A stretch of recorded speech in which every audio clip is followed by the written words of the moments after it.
Hello friends, welcome to editorial analysis by simplified civil services. आज 6 सितंबर को total 3 article discuss करेंगे। आज के तीनों आर्टिकल द हिंदू से लिए गए हैं। फर्स्ट आर्टिकल जो डिस्कस करेंगे वो बहुत अच्छा आर्टिकल है, sub classification verdict through Ambedkar ideals. इसमें जो रिसेंटली सुप्रीम कोर्ट की वर्डिक्ट आई है related to SC reservation and its sub categorisation, कैसे वो अंबेडकर के विजन को फुलफिल करती है उसके बारे में बात करेंगे। आर्टिकल इतना इंपॉर्टेंट है कि GS2, GS4, एसए और प्रीलिम्स ये सारे एस्पेक्ट कवर कर रहा है, इसलिए इसे प्लीज़ डिटेल में अच्छे से नोट्स बना के पढ़ें। नेक्स्ट आर्टिकल जो डिस्कस करेंगे वो है डेथ फॉर रेप। इस आर्टिकल में हम बंगाल में जो नया लॉ लाया गया है रेप के अगेंस्ट में, उस पर बात करेंगे। क्या क्या नए प्रोविजंस ऐड किए गए हैं अमेंडमेंट एक्ट में, जो अभी विधेयक पास हुआ है बंगाल असेंबली में। नेक्स्ट आर्टिकल जो डिस्कस किया जाएगा वो है इनकम इनइक्वालिटी। ILO की world employment and social outlook study की जो रिपोर्ट है वो पब्लिश हुई है और उसे ही यहाँ पर डिस्कस करेंगे, किस तरीके से इनकम इनइक्वालिटी बढ़ती जा रही है और इसे कैसे काउंटर किया जा सकता है। यूनिवर्सल बेसिक इनकम कंसेप्ट के बारे में भी चर्चा की जाएगी। अगर आपको हमारा एनालिसिस पसंद आ रहा है तो प्लीज़ लाइक करें, कमेंट करें, शेयर करें एंड सब्सक्राइब करें। अगर आपको इसकी PDF चाहिए तो आप हमारा टेलीग्राम चैनल भी ज्वाइन कर सकते हैं, जिसकी लिंक नीचे दी गई होगी। आप मोर पे क्लिक करेंगे, डायरेक्टली लिंक पे क्लिक करेंगे और आप ज्वाइन कर पाएंगे। आइए शुरू करते हैं हमारा एनालिसिस। हमारा फर्स्ट आर्टिकल है sub classification verdict through Ambedkar idols. Article the Hindu में आया है। GS2 पॉलिटी मेंस के पर्सपेक्टिव से काफ़ी इंपॉर्टेंट आर्टिकल है। आर्टिकल में हम सुप्रीम कोर्ट के लैंडमार्क जजमेंट के बारे में बात करेंगे, जो किससे रिलेटेड था, SC/ST रिजर्वेशन से रिलेटेड था। SC/ST कम्युनिटी में अब सब क्लासिफिकेशन भी स्टेट गवर्नमेंट कर सकती है according to supreme court recent verdict. So इसी वर्डिक्ट को हम अंबेडकर के विजन से जोड़कर देखेंगे, किस तरीके से ये वर्डिक्ट अंबेडकर का विजन फुलफिल कर रही है। अगर डिटेल में जब हम आर्टिकल पढ़ेंगे तो हमें समझ में आएगा कि इस आर्टिकल को हम GS4 एथिक्स में भी यूज़ कर सकते हैं। अंबेडकर एज अ लीडर के बारे में आप एथिक्स में लिख सकते हैं, ऐसे में आप इंट्रोडक्शन वगैरह में आप यूज़ कर सकते हैं। इस आर्टिकल के कंटेंट को जब पढ़ेंगे तो वो समझ में आएगा कहाँ यूज़ कर सकते हैं। सो GS2 में अगर आप फिलोसॉफिकल आर्गूमेंट देंगे कि क्यों SC/ST कैटेगरी में सब कैटेगराइजेशन होना चाहिए, तो उसमें अंबेडकर विजन भी आ जाएगा। फिलोसॉफिकल एंगल में आप अंबेडकर जी की चीज़ों को कोट कर सकते हैं या फिर आप कंक्लूजन में भी उसे यूज़ कर सकते हैं। आर्टिकल बहुत बढ़िया है, एक बार रीड करने का ट्राई ज़रूर करेंगे। एक बार आप एक्सप्लेनेशन सुन लीजिए, उसके बाद एक बार रीड कर लीजिए। शुरू कर लेते हैं आर्टिकल। सबसे पहले कंटेक्स्ट देख लेते हैं। Supreme Court of India judgement on August 1, 2024 in the state of Punjab and other versus Devinder Singh and others on the sub classification of reservation embodies the vision of social jurisprudence. जो 2024 का सुप्रीम कोर्ट का judgement है state of Punjab and other versus Devinder Singh and other, जिसमें sub categorisation allow कर दिया गया है state government level पर, वो जो विजन है सोशल जूरिस्प्रूडेंस का उसे एकम्पास कर रहा है, एम्बॉडीज कर रहा है। सोशल जूरिस्प्रूडेंस होता क्या है? सोशल जूरिस्प्रूडेंस का मतलब होता है कि जो लॉ होता है वो कहीं ना कहीं सोसाइटी से रिलेटेड होता है, इसे हम सोशल जूरिस्प्रूडेंस बोलते हैं। लॉ के थ्रू हम सोसाइटी की जो प्रॉब्लम होती है उसे इमीडिएटली जो सॉल्व कर रहे हैं उसे सोशल प्रूडेंस कहा जा रहा है। सो बेसिकली जो जजमेंट है वो कहीं ना कहीं एक लॉ बना रहा है और उसके थ्रू सोसाइटी की एक बहुत बड़ी प्रॉब्लम रिजॉल्व हो रही है। पहली 4-5 लाइनों का मतलब ये है, it is noteworthy development in Indian jurisprudence specially in social justice. The judgment provides social jurisprudence using constitutional method and ensure that social justice reaches the most neglected and deprived among Dalit. जो judgment है वो social jurisprudence provide कर रहा है, किसके through? Constitutional methods का इस्तेमाल करके सोसाइटी और लॉ को जोड़ रहा है और इंश्योर कर रहा है कि सोशल जस्टिस मिले, किसे? जो लोवेस्ट स्ट्रेटा में है, दलित में भी सबसे मार्जिनलाइज हैं, उनको सोशल जस्टिस प्रोवाइड करने की कोशिश की जा रही है। सोसाइटी की प्रॉब्लम को ख़त्म किया जा रहा है immediately through constitutional methods. The idea of sub classification also align with B.R. Ambedkar principle of fraternity and मैत्री, emphasizing the need for cooperation and mutual respect among scheduled caste. जो B.R. Ambedkar का vision है वो कहीं ना कहीं सब classification की जो वर्डिक्ट है उससे अलाइन करता है। उनका जो प्रिंसिपल है वो फ्रेटर्निटी और मैत्री वाला है। उनका कहना था कि जितनी भी शेड्यूल्ड कास्ट है उन्हें एक दूसरे के साथ कोऑपरेशन और म्यूचुअल रिस्पेक्ट रखना होगा। However, over reaching exercise of judgment reflecting in the comments on the varna system and creamy layer is uncalled for. हालांकि जो क्रीमी लेयर पर कमेंट किया गया है इसकी आवश्यकता नहीं थी अकॉर्डिंग टू राइटर। नाउ बात कर लेते हैं social justice and B.R. Ambedkar struggle. B.R. Ambedkar के स्ट्रगल के बारे में दिया हुआ है। ये वाला एस्पेक्ट आप एथिक्स में यूज़ कर सकते हैं और ऐसे में यूज़ कर सकते हैं, जिसमें B.R. अम्बेडकर की लाइफ के बारे में थोड़ा बताया है कि किस तरीके से उन्होंने सोशल जस्टिस अचीव करने के लिए क्या क्या किया था। B.R. Ambedkar struggled all his life to ensure social and civil justice for the most oppressed section. He also sought to secure separate cultural right for former untouchables. तो ये तो हम जानते ही हैं कि जो B.R. अम्बेडकर हैं उन्होंने अपनी पूरी लाइफ जो है स्ट्रगल किया है कि जो सोशल और सिविल जस्टिस है मोस्ट ऑप्रेस्ड क्लास को मिल सके, उन्हें भी इक्वल राइट मिल सके और अनटचेबिलिटी अबॉलिश हो पाए। Ambedkar highlights how every jati occupies a distinct position on social ladder. It draw attention to the nuances of internal division within the caste order. Ambedkar ने SC community के अंदर जो इंटरनल डिवीजन है उसको भी हाईलाइट किया था और कहा था कि इसमें हमें अटेंशन देने की ज़रूरत है। 1944 में एक कॉन्फ्रेंस में B.R. अम्बेडकर जी ने शेड्यूल कास्ट को कहा था कि you must realise your responsibility to wipe out the internal division among the scheduled caste when they demanded of others removal of untouchability। उन्होंने ये कहा था कि जितना भी आपके अंदर इंटरनल फैक्शन, इंटरनल डिवीजन चल रहा है, जितनी भी एससी कम्युनिटी की कास्ट हैं, अलग अलग जाति हैं, उन सबको इंटरनल डिवीजन अपना ख़त्म करना पड़ेगा, तभी आप सबके लिए अनटचेबिलिटी अबॉलिश कर सकते हैं। अब इसका मतलब क्या है इसे अच्छे से समझते हैं। एससी के अंदर कई सारी अलग अलग जातियां हैं और सारी की सारी जाति अलग अलग, सबके कुछ ना कुछ कल्चर हैं और सब अलग लेवल पर डिस्क्रिमिनेशन फेस कर रहे हैं, मतलब varying degree of discrimination face कर रहे हैं।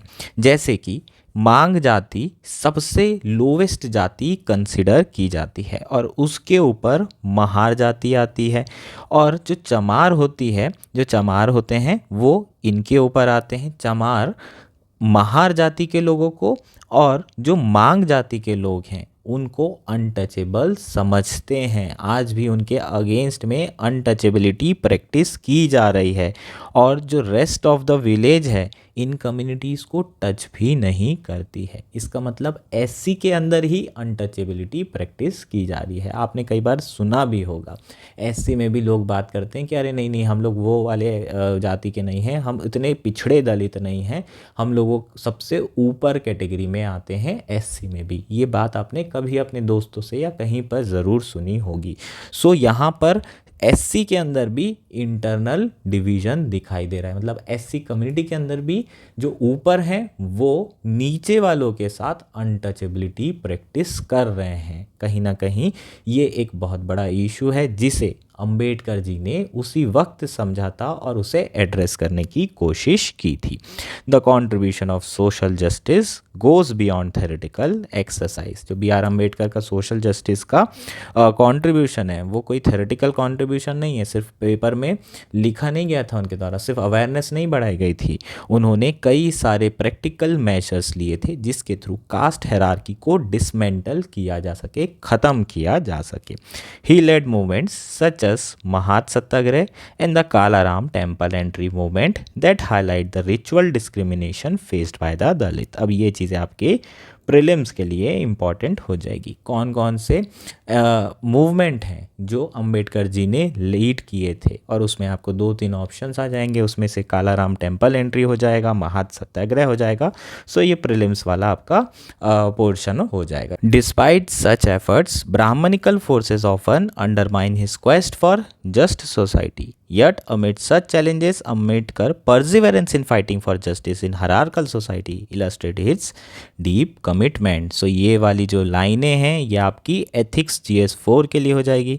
हो सकता है कि आपको परसिवरेंस वैल्यू के बारे में पूछा जाए। परसिवरेंस का मतलब क्या है, आपको बहुत ज़्यादा रोका जा रहा है लेकिन आप उसके बावजूद भी एफर्ट डालते जा रहे हैं। जैसे कि आप UPSC की तैयारी कर रहे हैं, आप इस साल प्रीलिम्स क्लियर नहीं कर पाए हैं, फिर भी आप लगे हुए हैं। नेक्स्ट ईयर आपने प्री क्लियर किया लेकिन आपका मेंस नहीं निकला, फिर आप लगे हुए हैं, लगातार आप मेहनत कर रहे हैं और उसके बाद फिर आपको रिजल्ट मिलेगा।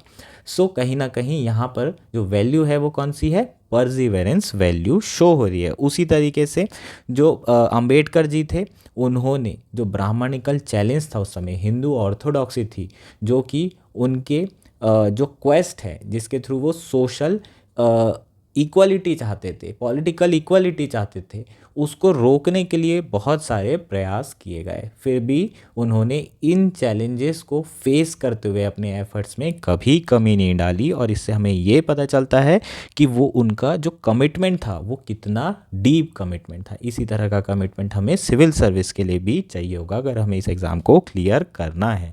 सो परसिवरेंस की यहाँ पर अगर आ जाता है वैल्यू, आपको पूछ लिया जाता है, कई बार पूछा भी गया है, तो उसमें आप ये बेहतरीन एग्जाम्पल अंबेडकर जी का दे सकते हैं। और किसका एग्जाम्पल दे सकते हैं, इसरो का एग्जाम्पल दे सकते हैं। किस तरीके से इसरो का चंद्रयान 2 फेल हुआ था, फिर चंद्रयान 3 सक्सेसफुल हुआ, लगातार एफर्ट किया उन्होंने और फिर वो सक्सेसफुल हुए। सो यहाँ पर कौन सी वैल्यू शो हो रही है, परसिवरेंस वैल्यू शो हो रही है।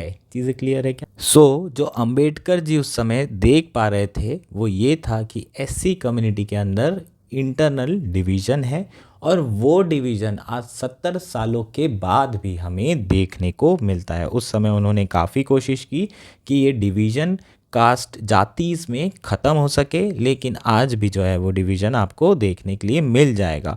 और इसलिए कहीं ना कहीं सुप्रीम कोर्ट की ये जो वर्डिक्ट आई है वो जो सब क्लासिफिकेशन वाली है, वो कहीं ना कहीं ये जो सोशल डिवीज़न बना हुआ है, जो इंटरनल डिवीज़न बना हुआ है, उसको ख़त्म कर रही है। एटलीस्ट थ्योरेटिकली पैरिटी लाने की कोशिश की गई है। प्रैक्टिकल क्या होगा वो तो इम्प्लीमेंटेशन के बाद समझ में आएगा, लेकिन ऑन पेपर अगर हम देखें, लेटर में हम देखें, तो कहीं ना कहीं सब क्लासिफिकेशन की वर्डिक्ट ये इंटरनल डिवीज़न को ख़त्म करेगी, और जो मार्जिनलाइज में भी सबसे ज़्यादा मार्जिनलाइज हैं उन्हें भी इक्वल राइट प्रोवाइड करेगी। This judgement can be interpreted through Ambedkar social justice ideals. It undermine the existence of different lived realities of numerous जातीज that experience level of deprivation and discrimination.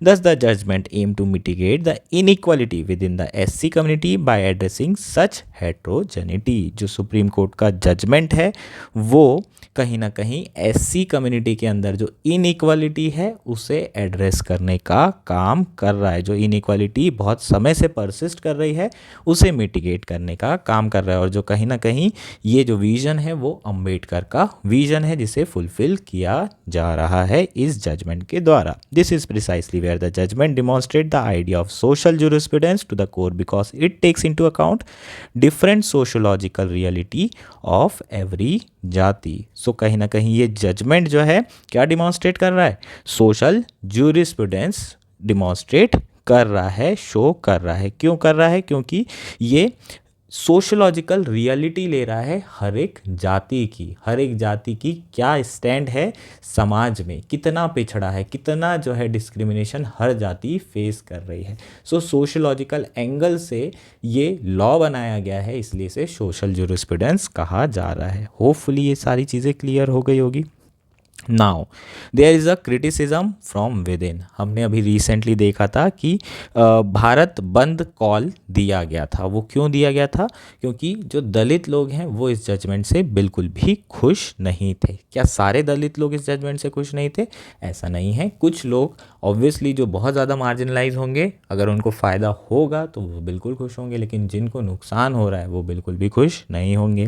सो कौन खुश नहीं थे वो देख लेते हैं। The sub classification decision has drawn criticism from some Dalit community, especially from leading segments of Dalit who feel their political leverage might diminish. They fear result from the assumption that subclassification judgment might fragment the Dalit constituency and weaken the collective Dalit movement. Sadly, this argument also assumes that there is a single Dalit movement. In contrast, many sociologist accounts show that there have always been different shades of Dalit politics as reflected in various Dalit movements. So कुछ लोगों ने भारत बंद का call लिया था और इस judgement के अगेंस्ट में उन्होंने प्रोटेस्ट किया है, क्रिटिसाइज़ किया है। और कुछ दलित लोग कहाँ के हैं? मेनली नॉर्थ इंडिया के हैं, और वो लोग हैं जिनका कहीं ना कहीं पॉलिटिकल लेवरेज है, जो दलित में भी पॉलिटिकली एम्पावर्ड हैं, जो कि गद्दी में बैठे हुए हैं। एक एग्जाम्पल से इसे हम समझते हैं। फॉर एग्ज़ाम्पल कि यूपी की बात करते हैं। यूपी में जो दलित मूवमेंट है पॉलिटिकली किसने लीड किया है? उसे बीएसपी ग्रुप ने, जिसे मायावती लीड करती हैं। इसके अलावा एक अभी रिसेंटली आपने देखा होगा, एक और लीडर का नाम सुना होगा, चंद्रशेखर रावण का। ठीक, ये चंद्रशेखर रावण जीते कैसे? इन्होंने दलित को क्या किया है? कंसोलिडेट किया है, और ये भी अपना एक दलित मूवमेंट लड़ रहे हैं, और तभी ये जो है लोकसभा का चुनाव जीते और आज लोकसभा में बैठे हुए हैं। सो यहाँ पर इन लोगों का ये मानना है कि अगर मान लीजिए टोटल 14% एससी रिजर्वेशन दिया जा रहा है, 4% रिजर्वेशन किसको मिल जाए? जो बहुत ज़्यादा मार्जिनलाइज लोग हैं, जिन्हें कभी रिजर्वेशन मिल ही नहीं सकता, क्योंकि जो डोमिनेटिंग एससी कम्युनिटी है उन्हें ही रिजर्वेशन मिल रहा है। एक जनरेशन के बाद दूसरी जनरेशन, तीसरी जनरेशन, चौथी जनरेशन, इस तरीके से चीज़ें चलती जा रही है। सो अगर इन्हें अगर 4% रिजर्वेशन दे दिया जाता है, 10% बची हुई कम्युनिटी या सारी कम्युनिटी को दे दिया जाए, सो क्या होगा? ये जो 4% रिजर्वेशन इन्हें मिल रहा है, ये एम्पावर्ड फील करेंगे, इन्हें लगेगा कि इन्हें एम्पावर किया जा रहा है। और कौन सी सरकार करेगी? अभी मान लीजिए बीजेपी है स्टेट गवर्नमेंट यूपी में, सो बीजेपी ये रिजर्वेशन देती है, तो क्या होगा? ये 4% जो रिजर्वेशन मिल रहा है कम्युनिटी को, वो सारे के सारे किसको वोट कर सकते हैं? बीजेपी को वोट कर सकते हैं, रेदर देन बीएसपी को या फिर चंद्रशेखर आज़ाद को। तो ये जो कंसोलिडेट कर रहे थे सारे दलित एक तरफ, अब उस दलित में डिवीजन हो सकता है according to North Indian Dalit community who have political leverage और हु हैव पॉलिटिकली एम्पावर्ड। चीज़ें क्लियर है? सो यहाँ पर ये इनका क्रिटिसिज्म है, लेकिन एक ये जो आर्गूमेंट है कहीं ना कहीं गलत है, क्योंकि ये एज्यूम कर रहे हैं कि जो दलित मूवमेंट है वो सिंगल दलित मूवमेंट है। कभी भी जो दलित मूवमेंट है वो सिंगल दलित मूवमेंट नहीं रहा है। अगर आप सोशोलॉजिकल अकाउंट्स देखेंगे तो जो दलित पॉलिटिक्स रही है वो हमेशा डिफरेंट शेड्स रहे हैं उसके, और दलित मूवमेंट भी हमेशा अलग अलग रहे हैं। अलग अलग जातियों ने दलित मूवमेंट लीड किया है, और वो जिस तरह का डिस्क्रिमिनेशन फेस कर रहे थे, जिस वेरिंग डिग्री का डिस्क्रिमिनेशन फेस कर रहे थे, उन्हीं डिस्क्रिमिनेशन के अगेंस्ट में उन्होंने इस मूवमेंट को लीड किया है। चूँकि हर दलित जाति जो है अलग अलग डिस्क्रिमिनेशन फेस कर रही थी, तो सबके जो दलित मूवमेंट थे वो अलग अलग हुआ करते थे। तो यहाँ पर जो नॉर्थ इंडियन कम्युनिटी के कुछ दलित हैं, पॉलिटिकली एम्पावर्ड दलित हैं, वो गलती ही कर रहे हैं।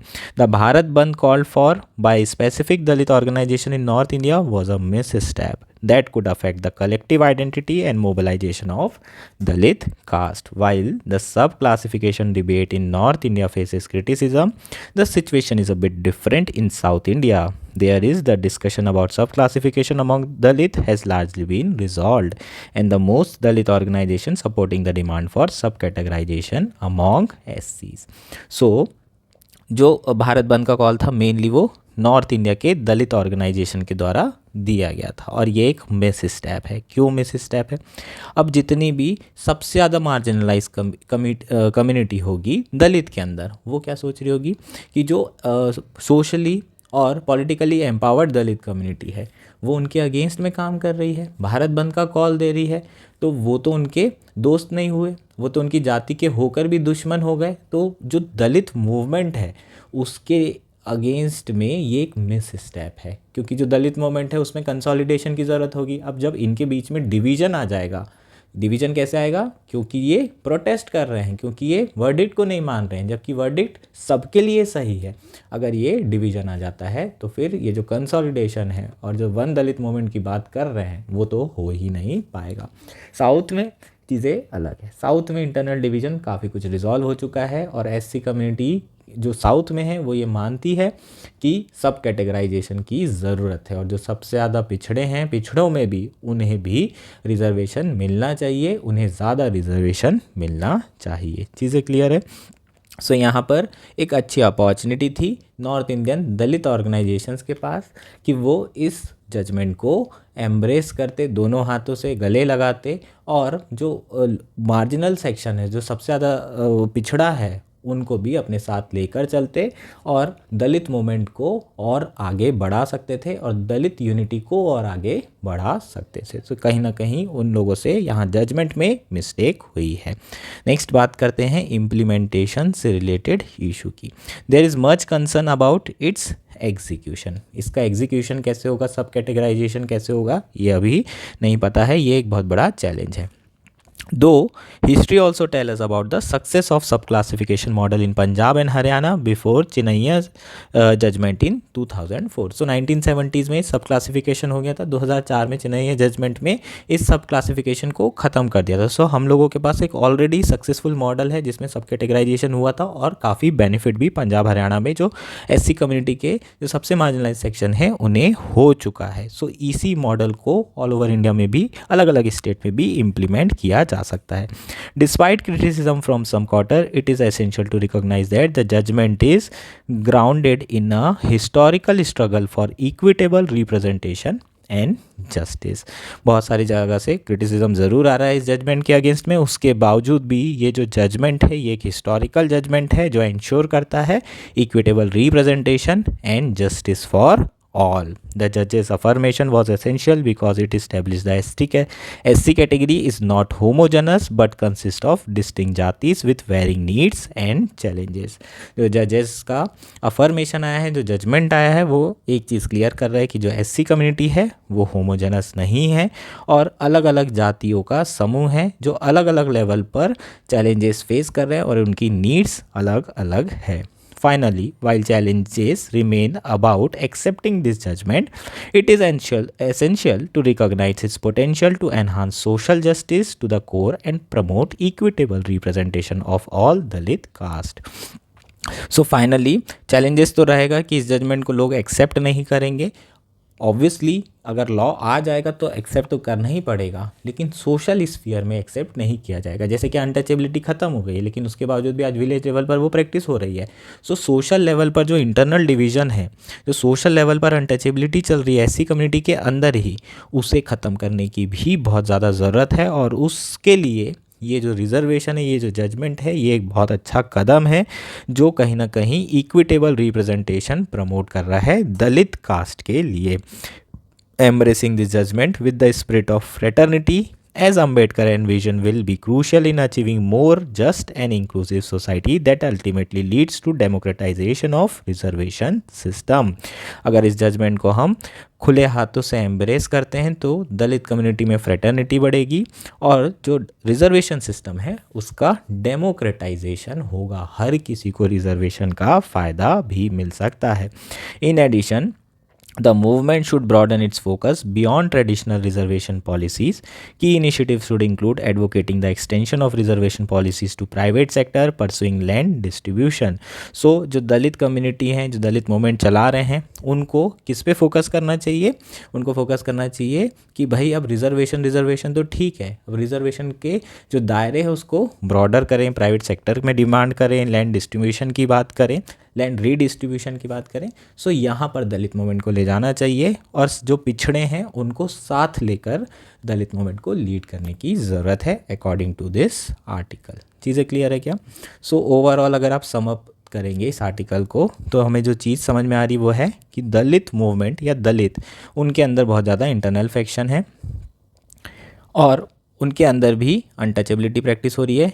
इस इनइक्वालिटी को ख़त्म करने के लिए सुप्रीम कोर्ट ने ये जजमेंट दिया है जो कि अंबेडकर का विज़न है, जो अंबेडकर के विज़न को फुलफ़िल कर रहा है।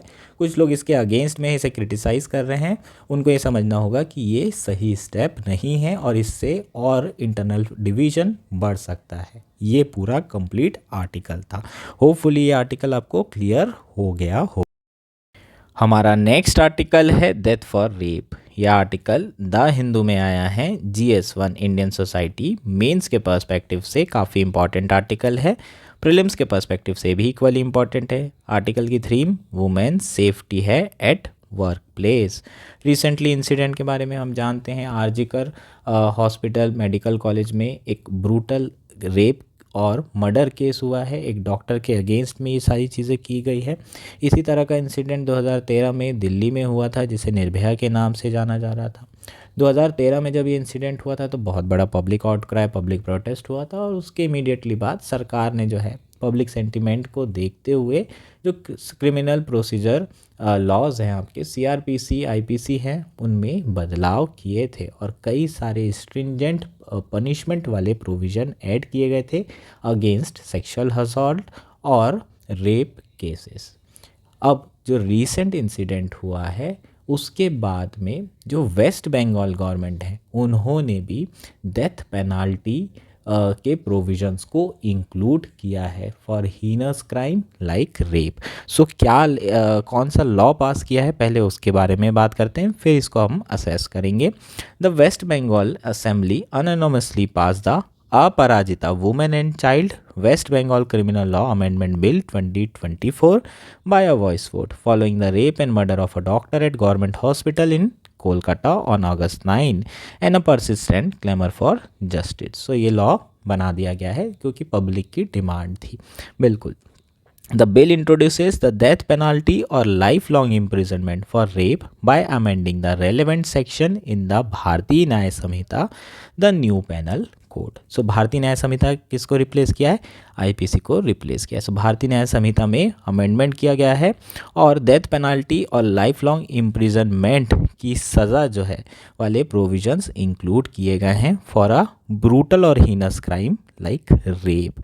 इन fact death has been sought to be prescribed for 5 offences. जो डेथ है, डेथ पेनाल्टी है, वो 5 ऑफेंसेस के लिए प्रिस्क्राइब की गई है। First rape, rape by police officer और public servant, rape causing death और sending victim to persistent vegetative state, gang rape and being a repeat offender. So अगर रेप होता है तो उसके लिए, अगर कोई पब्लिक सर्वेंट या फिर पुलिस ऑफिसर रेप करता है तो उसे सज़ा मौत होगी।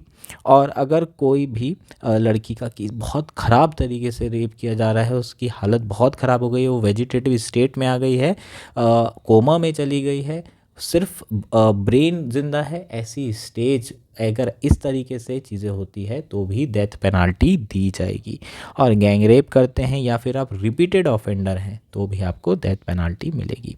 इट ऑल्सो अमेंड्स द भारतीय नागरिक सुरक्षा संहिता CRPC, है ना, पहले CRPC था, अब ये भारतीय नागरिक सुरक्षा संहिता हो गया है, to provide for special court to try such offences in a time bound manner. So fast track court की भी यहाँ पर बात की गई है कि इस तरह के केसेस हैं उसे फास्ट ट्रैक कोर्ट में एकदम टाइम बाउंड मैनर में रिजॉल्व किए जाएंगे और जो भी विक्टिम होगा उसे तुरंत के तुरंत जस्टिस दी जाएगी। The Protection of Children from Sexual Offences Act to provide for death in cases of penetrative sexual assault and its aggravated form।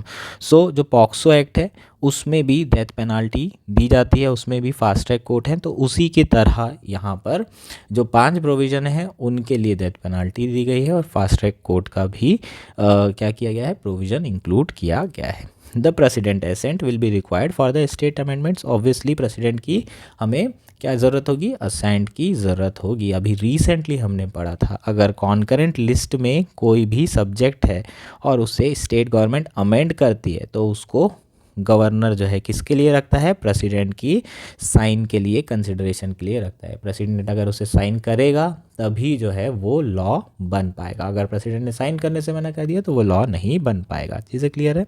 Now इसे एनालाइज कर लेते हैं। There is a little evidence that awarding the death penalty is a deterrent against sexual offences. इसका मतलब क्या है कि death penalty वाले प्रोविज़न लाने से किसी भी तरीके से सेक्सुअल ऑफेंस रुक जाएंगे क्या, ऐसे प्रूफ नहीं मिलते हैं। अगर 2013 की ही बात कर लें, उसके बाद से भी अगर देखें तो 16 मिनट में एक रेप हो रहा है, जबकि स्ट्रिंजेंट प्रोविजंस ला चुके हैं। बहुत सारी ऐसी स्टेट गवर्नमेंट है जहां पर अगर 12 साल से कम उम्र की बच्चियों के साथ रेप हो रहा है तो वहां पर भी डेथ पेनाल्टी क्या कर दी गई है, ले आई गई है।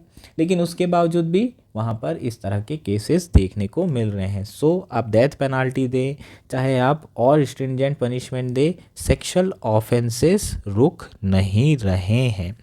By stating that rape is a curse against humanity and social reforms are required to prevent such crimes, chief minister Mamata Banerjee ने ये कहा था कि बिल तो हम ज़रूर लेकर आ रहे हैं, लेकिन जो रेप है वो ह्यूमैनिटी के अगेंस्ट एक बहुत बड़ा क्राइम है और इसके लिए सोशल रिफॉर्म्स करने की ज़रूरत है, समाज में बदलाव करने की ज़रूरत है। लॉ से क्या समाज में चेंज आ जाता है? बिल्कुल नहीं, है ना। अभी हमने बात किए थे कि कॉन्स्टिट्यूशन में आर्टिकल 17 दिया है एबॉलिशन ऑफ अनटचेबिलिटी, पर क्या आज भी अनटचेबिलिटी प्रैक्टिस नहीं हो रही है? सो जो ऊपर से चीज़ें आ रही है ज़रूरी नहीं कि सोसाइटी उसे एक्सेप्ट करे। जो लॉ बन के आ रहे हैं, जो कॉन्स्टिट्यूशन में आपके मॉरल्स हैं, जो सुप्रीम कोर्ट वर्डिक्ट दे रही है, ज़रूरी नहीं है कि सोसाइटी उसे एक्सेप्ट कर पाए और इंक्लाइंड हो to accept it in a letter and spirit. So यहाँ पर भी सोशल रिफॉर्म करने की आवश्यकता है, अदरवाइज इस तरह के क्राइम नहीं रुकेंगे। चाहे आप डेथ पेनाल्टी लाएं, चाहे आप किसी भी तरह का जो है पनिशमेंट देते हैं। Justice J.S. Verma committee had said it was not inclined to recommend the death penalty for rape even for the rarest of the rare crime, arguing that seeking of death penalty would be regressive step in the field of sentencing and reformation. So 2013 में justice Verma committee constitute की गई थी। निर्भया के बाद में उनसे recommendation मांगी गई थी कि क्या क्या लॉज में बदलाव करने की ज़रूरत है। उन्होंने स्ट्रिक्टली कहा था कि जो डेथ पेनाल्टी है फॉर रेप वो नहीं लाना चाहिए, even for the rarest of rare cases. बहुत हीनस और ब्रूटली भी अगर रेप किया गया है तो भी हमें डेथ पेनाल्टी नहीं देनी चाहिए। उनका ये कहना था कि पहली बात तो जो डेथ पेनाल्टी है वो डिटरेंट है ही नहीं, वो लोगों को रोक रहा नहीं है। आप डेथ पेनाल्टी लाएं, चाहे कोई भी स्ट्रिंजेंट पनिशमेंट ले आएँ, वो रुकने नहीं वाला है। और दूसरा, ये जो स्टेप है वो एक रिग्रेसिव स्टेप होगी हमारे जुडिशियल रिफॉर्मेशन सिस्टम के लिए। क्यों कहा था उन्होंने ये कहा था कि हमारा जो जस्टिस सिस्टम है वो रिवेंज सीक नहीं करता है, वो रिफॉर्म सीख करता है, वो जस्टिस सीख करता है। और रिवेंज में कभी जस्टिस नहीं मिल सकती। ब्रूटलिटी के बदले ब्रूटलिटी नहीं की जा सकती, डेथ के बदले डेथ नहीं दी जा सकती, अकॉर्डिंग टू जस्टिस वर्मा। ठीक, तो ये उनका कहना था। लेकिन उसके बाद भी बहुत सारी स्टेट गवर्नमेंट ने जो डेथ पेनाल्टी थी उसे जो है अपने प्रोविजंस में इंक्लूड किया है, जो उनके कॉन्करेंट लिस्ट में जो उनके स्टेट के लॉस थे। However death penalty was introduce subsequently for rape of girls under 12 and gang rape of those under 18, but women are far from feeling safer. उसके बाद ये डेथ पेनाल्टी लाई भी गई, उसके बावजूद भी कुछ ज़्यादा बदलाव नहीं हुए हैं। सो हमें क्या ज़रूरत है? सोशल रिफॉर्म करने की ज़रूरत है। मेन हमारा जो इशू होना चाहिए वो सोशल रिफॉर्म होना चाहिए। ऑफ कोर्स लॉ है इम्पॉर्टेंट, ऐसा नहीं है कि लॉ इम्पॉर्टेंट नहीं है, लॉ अपनी जगह इम्पॉर्टेंट हैं, लेकिन कितने वो ग्राउंड पर फ्रूटफुल हो सकते हैं, कितना वो ग्राउंड पर चेंज कर सकते हैं, वो किस पे डिपेंड करेगा? उस लॉ की सोशल एक्सेप्टेबिलिटी पे। मैंने आपको अभी बताया ही था कि अनटचेबिलिटी स्टिल प्रैक्टिस हो रही है, कॉन्स्टिट्यूशन में दिया गया है। सो सुप्रीम कोर्ट की वर्डिक्ट हो गई, लॉज हो गए, ये आपके ऊपर से थोपे जा रहे हैं।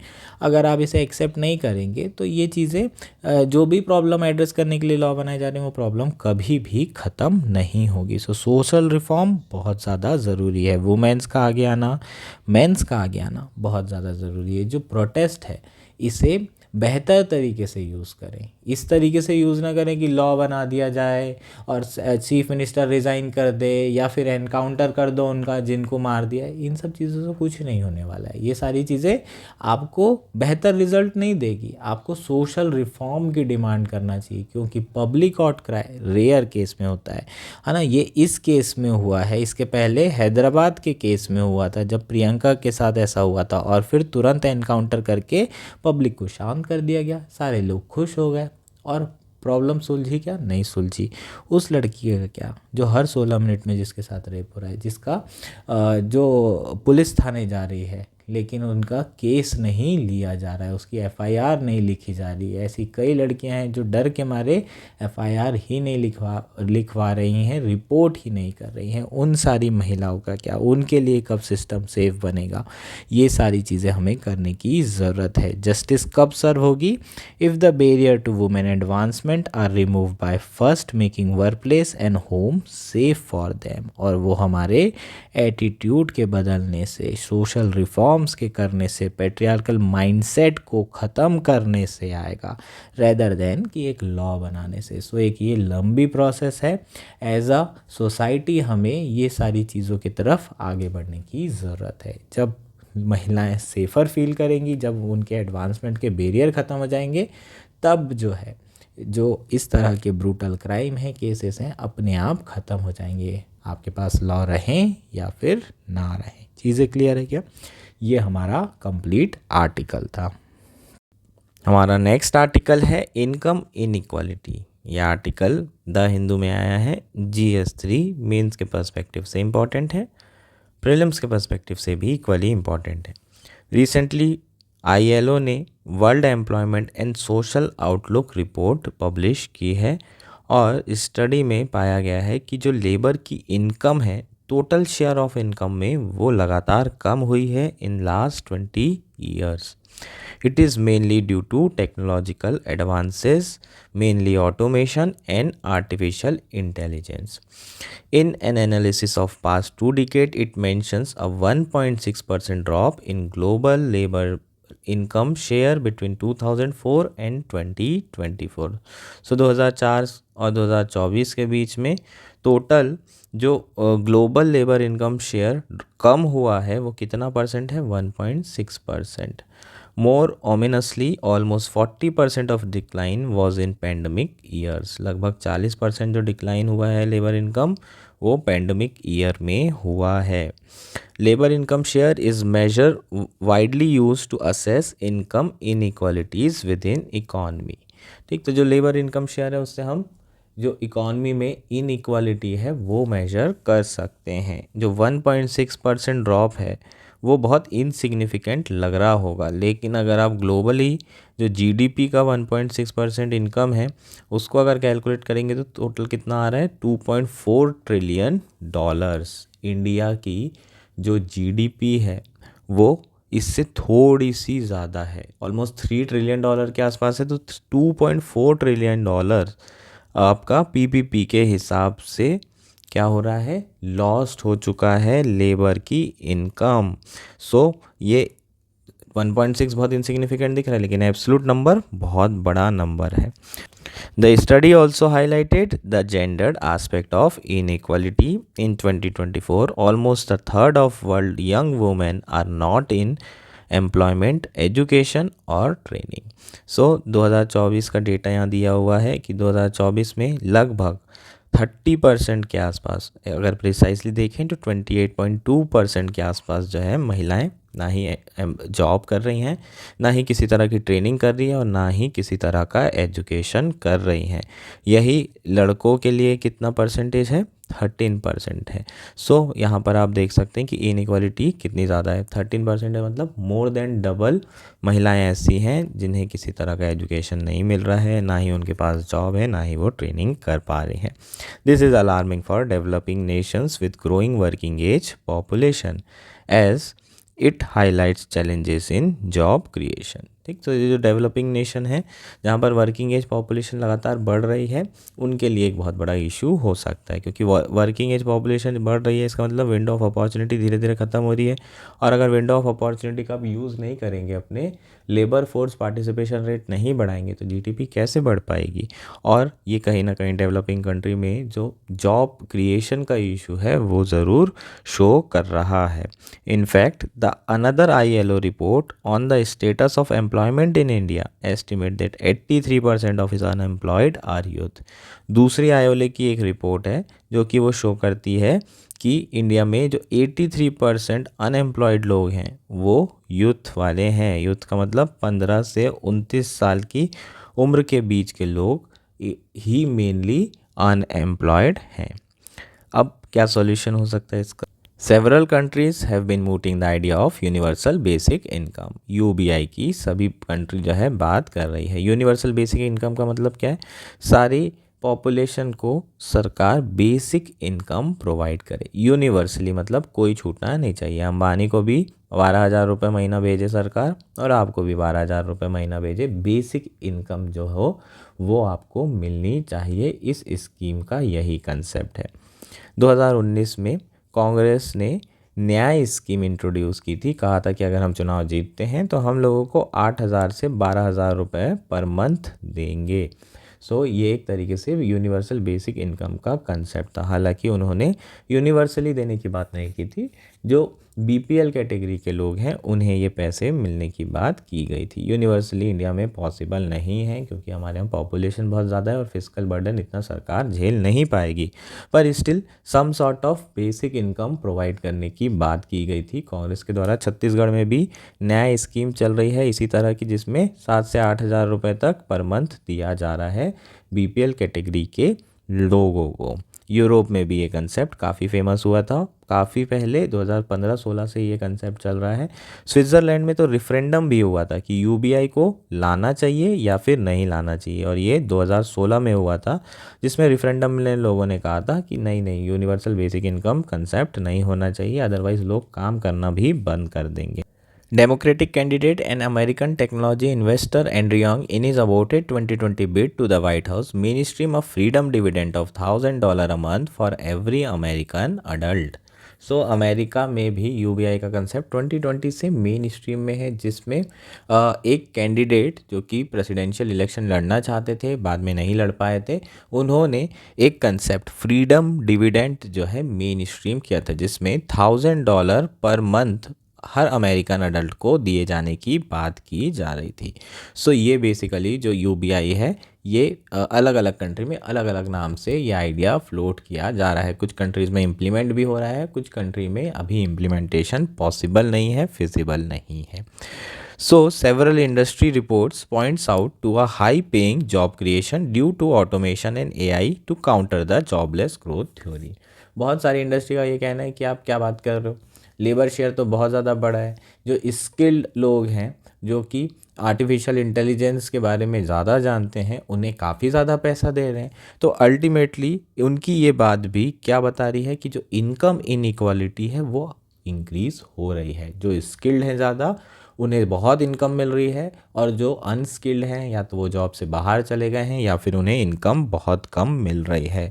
Indeed, with the apparent advantages of automation and AI being irreversible, perhaps a global goal towards a universal basic income could address the Sustainable Development Goal 10 और reduced inequality within and among countries।